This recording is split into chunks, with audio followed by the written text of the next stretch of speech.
e sabemos que todas as coisas contribuem juntamente para o bem daqueles que amam a Deus, daqueles que são chamados por seu decreto. Amém?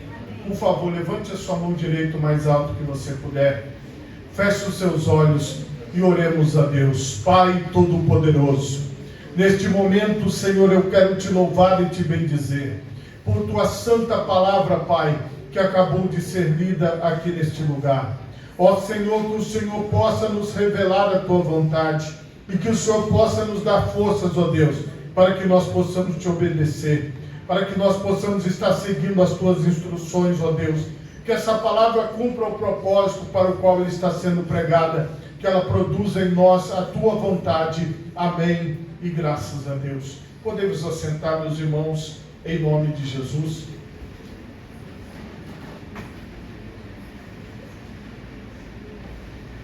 Meus irmãos,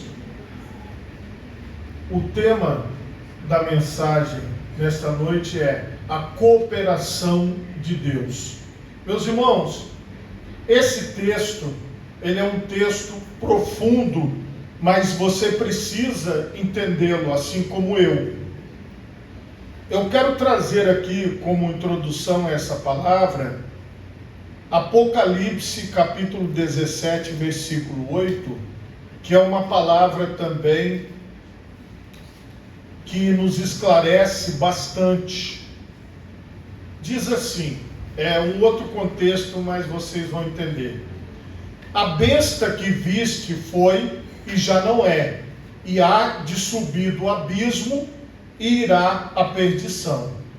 E os que habitam na terra, cujos nomes não estão escritos no livro da vida desde a fundação do mundo, se admirarão vendo a besta que era e já não é, mas que virá.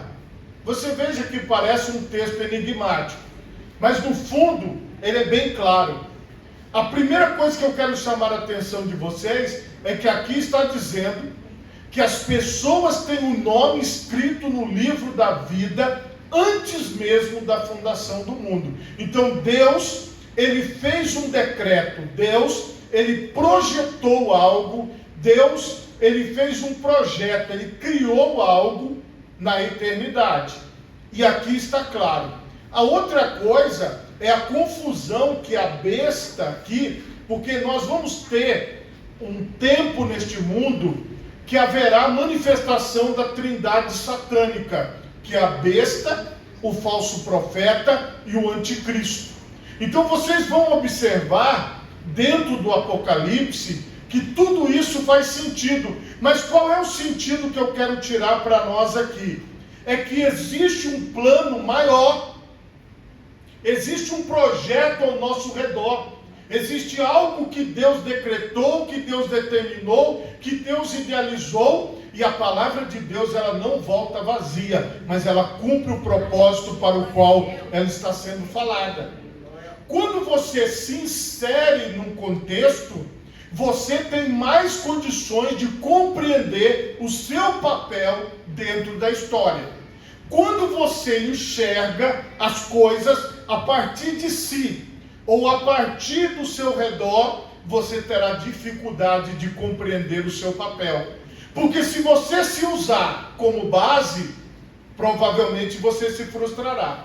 Se você usar a sociedade, os seres humanos como base, provavelmente você se frustrará. Mas se você olhar para Deus e enxergar na palavra de Deus, na instrução de Deus a sua base, você então vai se sentir seguro, você vai se sentir forte, você vai entender que a direção de Deus para a sua vida, ela está posta, e que basta você cumprir aquilo que Deus quer, e as demais coisas vão acontecer. Mas isso, meus irmãos, para chegar nessa maturidade, é um caminho. Porque às vezes você precisa cair, levantar.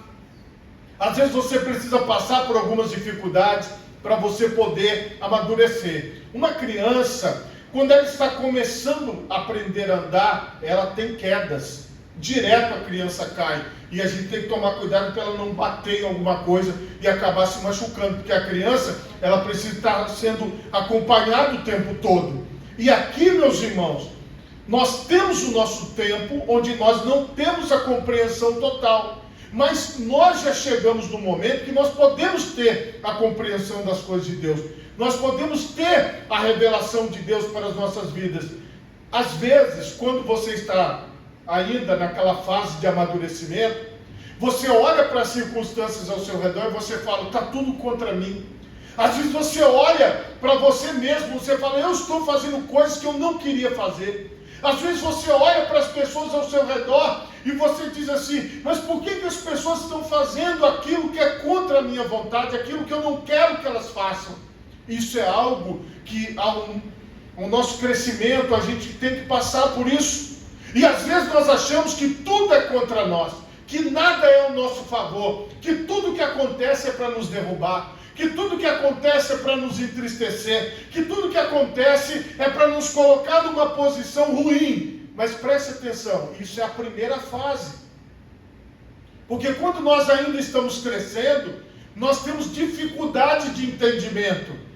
Talvez você possa ainda estar pensando que alguma coisa está contra você, mas eu estou aqui hoje para te dizer que está tudo ao seu favor. Está tudo contribuindo para aqueles que são chamados por Deus. Irmãos, quando nós estamos passando pela dificuldade, nós não sabemos e às vezes nós negamos. Experimenta ensinar uma criança a comer verdura para você ver. Ela pode nunca ter experimentado, desde o início, desde o primeiro momento, ela vai rejeitar e você vai ter que insistir para ela comer verdura. Ela não aprende de cara, de primeira. Você tem que ir brincando, ensinando, falando que é legal, fazendo aviãozinho, tudo para aquela criança poder. Outra coisa, tenta ensinar a criança a beber água. Ela rejeita. Nos primeiros momentos, você vai ensinando ela a beber água, ela rejeita a água, de todo jeito ela rejeita a água. E você tem que insistir, você tem que criar alternativas, colocar a água dentro de um copinho bonitinho, de uma chuquinha. Você tem que inventar um monte de coisa para aquela criança querer aprender a tomar água. Às vezes Deus, Ele faz muita coisa por nós, para nós aprendermos, mas nem sempre são coisas gostosas. Às vezes nós precisamos tomar uma queda para aprender. Às vezes nós precisamos ter uma fratura para aprender. Às vezes nós precisamos passar por uma dificuldade. Ou nós podemos dizer assim, Pai, seja feita a tua vontade, assim na terra como nos céus. Eu creio que tudo que existe e acontece contribui para o bem daqueles que te amam, daqueles que vivem segundo o seu decreto, daqueles que vivem segundo a tua onisciência. Eu creio que o Senhor é onisciente, onipresente, onipotente, e eu me rendo a esta onipotência, e sei que eu sou pecador, e nada posso fazer, mas contigo eu posso fazer qualquer coisa. Aí você cresceu, aí você se aprimorou, aí você não vai precisar mais ficar de castigo, não vai mais precisar passar por uma dificuldade, porque você já cresceu, você já aprendeu, você já entende as coisas, e hoje é o dia que você pode escolher diante de Deus, dizer, Pai, a tua vontade é mais importante do que a minha, o teu querer é mais importante do que o meu querer. Irmãos, existe uma grande ilusão nos nossos dias. Porque como nós vivemos na fase do humanismo, como eu já falei outras vezes para vocês, os homens têm invenções extraordinárias. Por exemplo, esse óculos que eu estou usando, esse microfone sem fio que eu estou falando, veja esse púlpito de acrílico, que coisa maravilhosa, uma invenção extraordinária. Nós estamos diante de coisas ao nosso redor, que os homens que viveram no passado nem imaginavam que essas coisas poderiam acontecer. Então os homens inventaram muita coisa, criaram muita coisa. Nós podemos entrar num avião e voar. Isso são coisas que lá no passado nunca se imaginou que alguém pudesse fazer isso, e nós estamos fazendo. Agora preste atenção, isso tudo iludiu muitas pessoas, achando que o homem pode tudo, mas não. Deus não deu todos os poderes aos homens. Os homens são limitados. E às vezes, irmãos, as pessoas estão lutando contra essa limitação, achando que elas vão conseguir romper os limites e fazer aquilo que elas querem. Mas, irmãos, é muito mais fácil nos submetermos à vontade de Deus. Vamos fazer aquilo que nós podemos fazer, mas o que nós não podemos fazer, nós devemos nos render à vontade de Deus e dizer: Senhor, seja feita a tua vontade. Aquilo que está no nosso alcance nós fazemos, mas aquilo que sai do nosso alcance, nós precisamos descansar em Deus e confortar o nosso coração e dizer: Pai, está nas tuas mãos, até aqui eu pude ir, daqui seja feita a tua vontade. Porque, irmãos, receber este ponto de maturidade, de entender que em situações que às vezes parecem ruins, mas que no final são situações boas, que estão cooperando para o nosso bem, é o nível que eu quero que você chegue como um cristão, como uma pessoa que entregou sua vida a Deus. Olha para Jesus. Jesus, ele tinha uma coroa de espinho na cabeça, ele estava com suas mãos pregadas na cruz, seus pés, ele estava com sede, com frio, estava nu, sem nenhum tipo de roupa, envergonhado diante das pessoas, humilhado. Mas sabe qual foi a oração que Jesus fez? Pai, perdoa-lhes, porque eles não sabem o que fazem. Sabe o que Jesus tinha dito antes? Ele falou assim: ninguém tira a minha vida de mim, eu dou a minha vida, eu entrego a minha vida, mas eu entrego porque eu posso tomá-la de volta. Entende o significado? Se você hoje entrega a sua vida para Jesus, o Senhor Jesus vai dar ela de volta para você, assim como o Pai devolveu a vida a Jesus. Esta é a vantagem que nós temos, porque se nós entregarmos, nós sabemos que tudo vai cooperar. O nosso texto principal, ele mostra isso, mas vocês vejam que existem degraus, e eu quero mostrar aqui para vocês, que Jesus, ele nos dá esta visão desses degraus. Eu vou ler Mateus capítulo 6, alguns versículos para vocês entenderem qual é esta vontade de Deus. Ele fala aqui do 19 em diante a respeito das coisas do dia a dia, e ele mostra que as aves não se preocupam, ele mostra que a vida segue um curso natural e que o Pai cuida das aves, cuida dos animais, cuida da natureza e cuida de cada um de nós. Ele fala: tem alguém cuidando de vocês, então não andeis inquietos nem andeis ansiosos.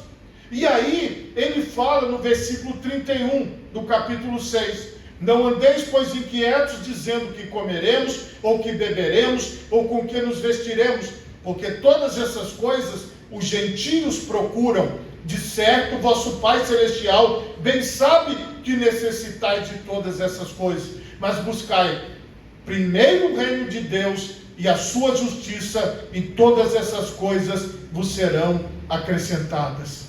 Não vos inquieteis, pois, pelo dia de amanhã, porque o dia de amanhã cuidará de si mesmo. Basta a cada dia o seu mal. Veja, esse é o nível de degraus que nós devemos subir. Esse é o nível que nós devemos acompanhar. Mas eu tenho que querer acompanhar esse ritmo. Eu tenho que querer entender o que Deus tem para a minha vida. Preste atenção. Nós somos, segundo a palavra de Deus, dotados de corpo, alma e espírito. Você vai encontrar várias referências na Bíblia sobre isso. Então, dentro desta visão, o que o Senhor está mostrando para nós? Quando você deixa o Espírito assumir o controle da sua vida, o seu nível de prioridades vai ser diferente do nível de prioridade de uma pessoa que se entrega a sua vida e vive para si ou vive para as pessoas ao seu redor. Essas pessoas que vivem para si ou para as pessoas ao seu redor, elas vão ter outro nível de compromisso, outro nível de coisas que elas vão querer fazer, porque o centro da vida são elas, e são os seus amigos, são as pessoas ao seu redor, são as atividades que ela vai desenvolver. Mas quem está em Cristo, ele é uma nova criatura. As coisas velhas já passaram, eis que tudo se fez novo. Então, se nós somos aqui hoje guiados pelo Espírito Santo, o que o Senhor diz? Nós devemos andar no Espírito. Ele explicou: andai em Espírito e não cumprireis as concupiscências da carne. Aqui é a revelação de Deus.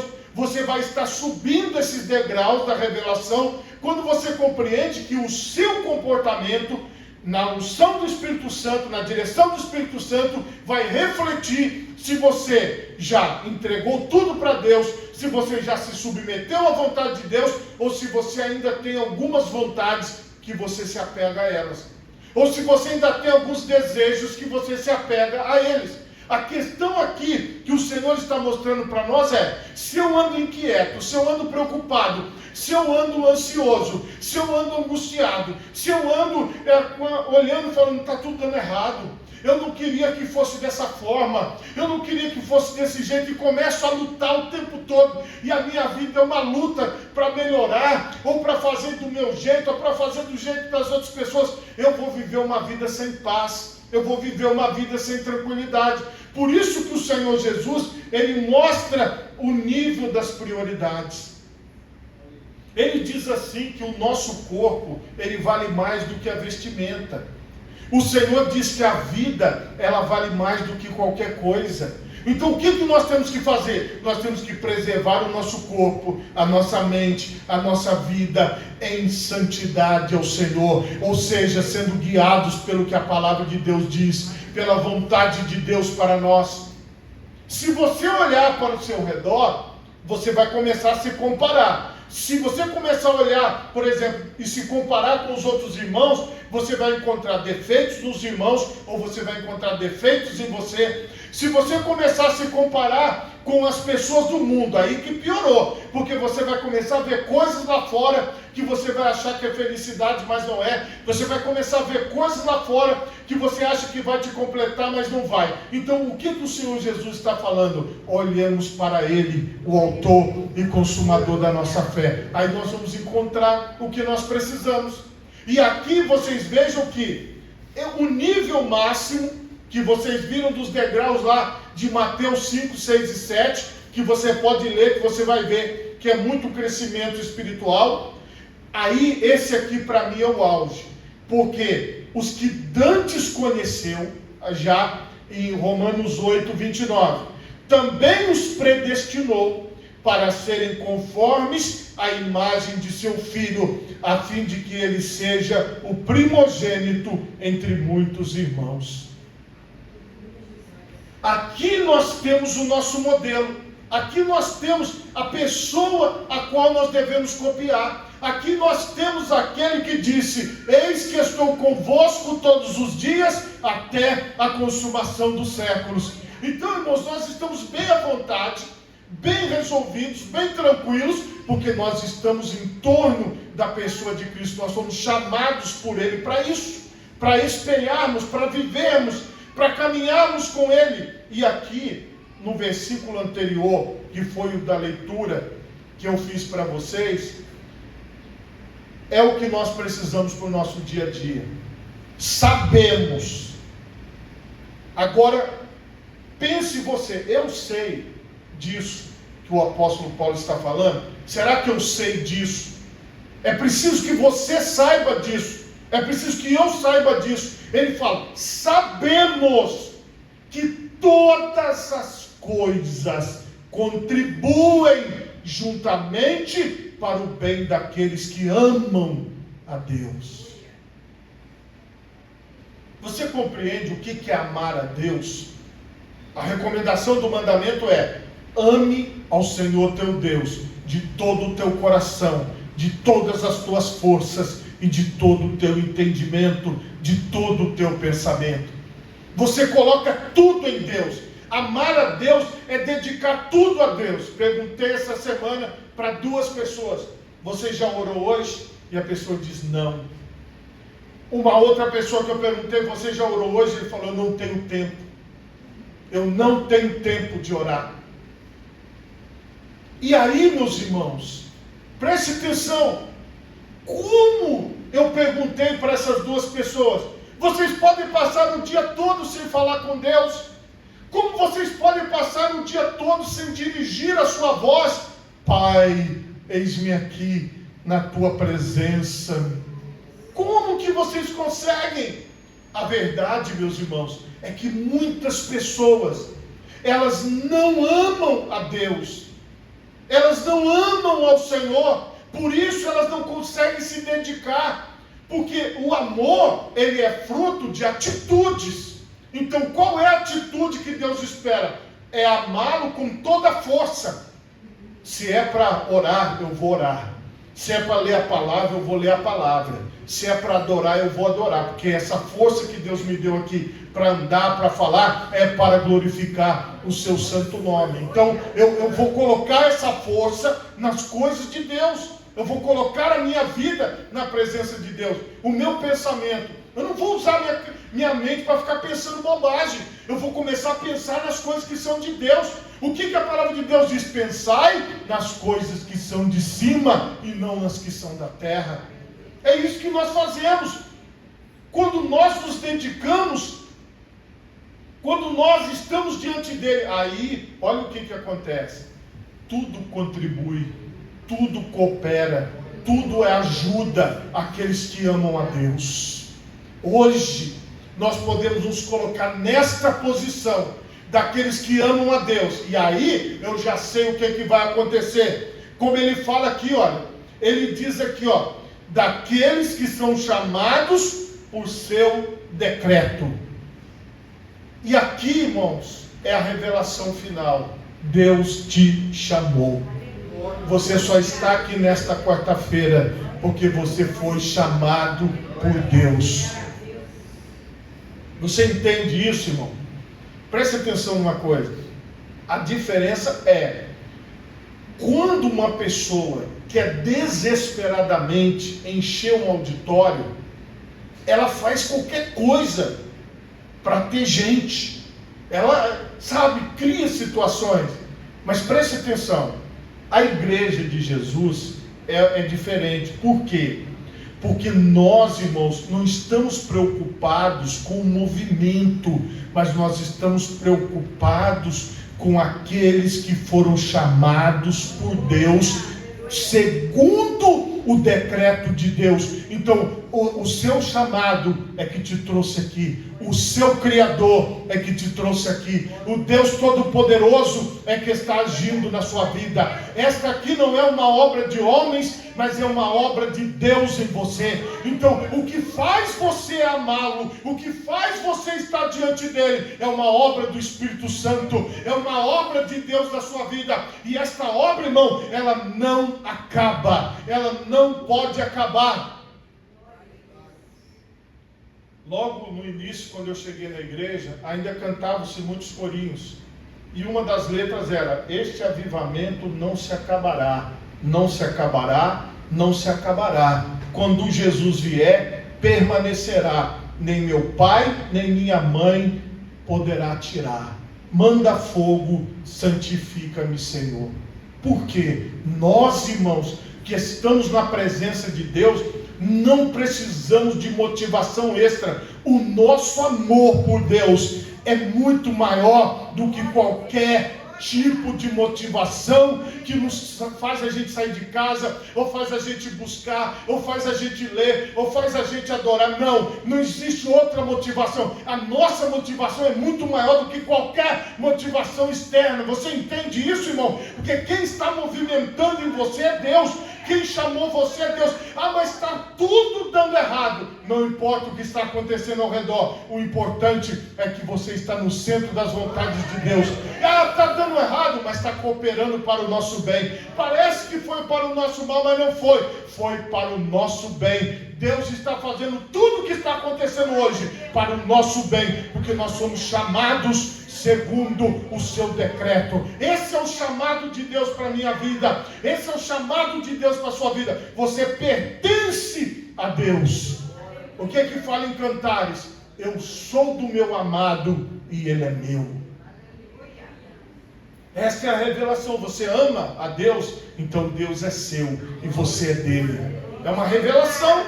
É algo que você tem em você. E isso faz você fazer com forças, com todo o seu entendimento, com tudo que você tem. Você se dedica ao Senhor. Você se dedica às coisas que são de Deus. Então, irmão, essa força que você tem de adorar, essa força que você tem de ler a palavra, essa força que você tem de buscar a face do Senhor, foi o próprio Deus que colocou em você. Seu nome está lá escrito, ó, no livro da vida. Entende?